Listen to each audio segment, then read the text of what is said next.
This video provides a quick overview of the leadership interview and philosophy paper. There are two specific parts to this assignment. Part 1 involves the interview.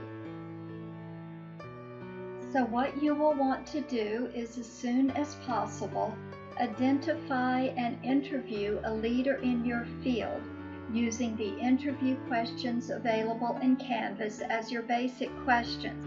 Everyone must ask at least those questions, although you can feel free to add additional questions. Now, as you choose this leader, this needs to be a leader that interests you. This can be a leader where you work. This leader can be someone that you feel serves as a role model, or this leader may be someone using a leadership style about which you would like to learn more. So be very careful as to how you choose your leader. This leader should not be a friend or a family member. If you really want to interview a leader who is a good friend of yours, that's going to have to be approved by me. But try to avoid that. You will need to record your interview and then create a transcript. And a transcript means that you'll record your name and everything you say, and then you'll have the leader's name and everything he or she says. That's the transcript. You will need to be able to submit a complete transcript of your interview. You will then prepare a content analysis of your findings from the interview. And in doing this, you will analyze and present your responses thematically. This is why you'll need to do number 3, which is to create your transcript.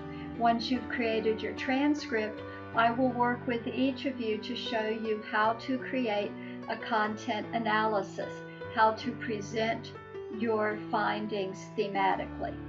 Also, you'll have a very small section where you will reflect on the interview that you completed. And in this reflection, you'll explain what you learned about leadership during this interview process, and what you learned about yourself with regards to leadership during this interview process. So part 1 is the interview itself. You will want to complete the interview, record the interview, create a transcript of all responses.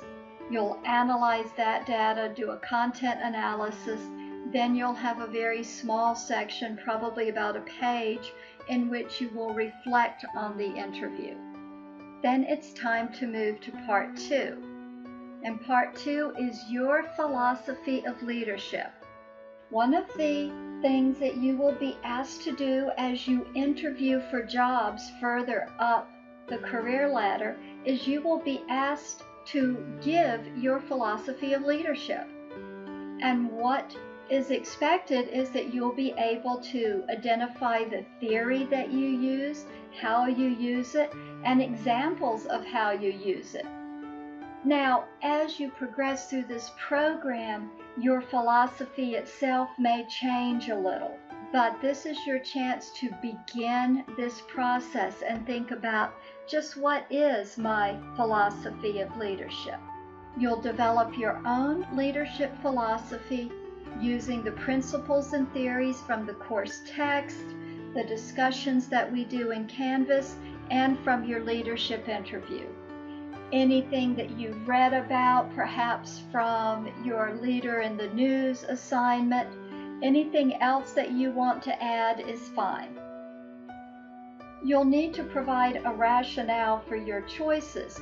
For example, if you think your leadership philosophy includes, for example, teamwork, you'll need to explain why that's so important to you. You'll give your philosophy a name, and you'll define the values of this philosophy, and you'll identify behaviors, key behaviors of this philosophy. So this is your personal philosophy of leadership. Your philosophy should be very well thought out. It should be very thorough and refined. So do not wait until the night before this assignment is due to think about your philosophy. You'll want to finish the interview as soon as possible, perhaps by midway in the semester, leaving you time to really craft a thorough philosophy that is uniquely you. In this philosophy, it should be very clear that you've read and understood the course materials, that you've absorbed the content conveyed during lectures and activities. This means you're going to be citing your textbook and other articles. You'll need citations and references in APA format. Now, this will be a written paper, so you'll need to be very careful to follow APA format with the title page. You'll have your levels of heading. You will use citations and references that are APA 6th edition formatted. As always, if you have any questions about this assignment, be sure to sign up for a video conference through Canvas, and I'll be happy to meet with you as often as you need. Thank you.